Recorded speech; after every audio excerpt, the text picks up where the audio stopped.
அம்மா சமையல் ரெடியா? மார்க்கெட்டு போயிட்டு பயங்கரமாக வாங்கிட்டு வந்தேன். இன்னைக்கு வஞ்சர மீன் வறுத்துருக்கோம். எப்படின்னா வாழை இலையில வச்சு வறுத்துருக்கோம். இது குட்டி மீனுன்றதுனால கொஞ்சம் தோசைக்கல்ல வச்சு வறுத்துட்டு அப்புறம் ஒரு 2 மினிட்ஸ் வாழை இலையில வச்சு வறுத்துருக்கோம். அதுக்கப்புறம் பார்த்தீங்கன்னா வஞ்சர மீன் மிளகு குழம்பு. அது நம்ம எப்பவும் ஸ்பெஷல் எப்படின்னா இது மாதிரி கடாய் இல்லைன்னா சட்டியில் வைப்போம். ஏன்னா அப்போதான் வந்து அதுக்குன்னு ஒரு ஃப்ளேவர் இருக்கும் இல்லையா, அது நமக்கு கிடைக்கும் இந்த மீன் குழம்புல சாப்பிடும்போது. அதுக்கப்புறம் ஃபுல்கா வழக்கம் போல. ஆமாம், ஃபுல்கா எண்ணெய் நெய் எதுவும் போடாமல் செய்கிறது. அதுக்கு முட்டை கிரேவி பண்ணியிருக்கோம். Okay, super. முட்டை கிரேவி, அதில் முட்டையும் கொஞ்சம் உடச்சி ஊற்றுவோம், முட்டையும் வேக வச்சு போட்டிருக்கோம். அதுக்கப்புறம் பார்த்தீங்கன்னா தக்காளி ரசம். ஓகே, அவ்வளோதான். இதான் இன்னைக்கு நம்ம லஞ்சு. சாப்பிடலாமா? கண்டிப்பாக சாப்பிட்ருவோம். தான் வந்துடுறேன் ஃப்ரெண்ட்ஸ். இன்னைக்கு லஞ்ச் ரெடி ஆயிடுச்சு.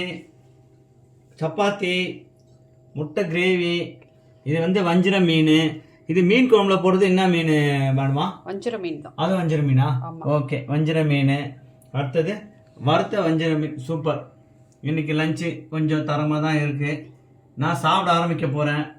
நீங்கள் சாப்பிட்டாங்க விட்டுருங்க, சாப்பிடாதீங்க, சீக்கிரம் சாப்பிட்ருங்க. ஓகே, பாய்.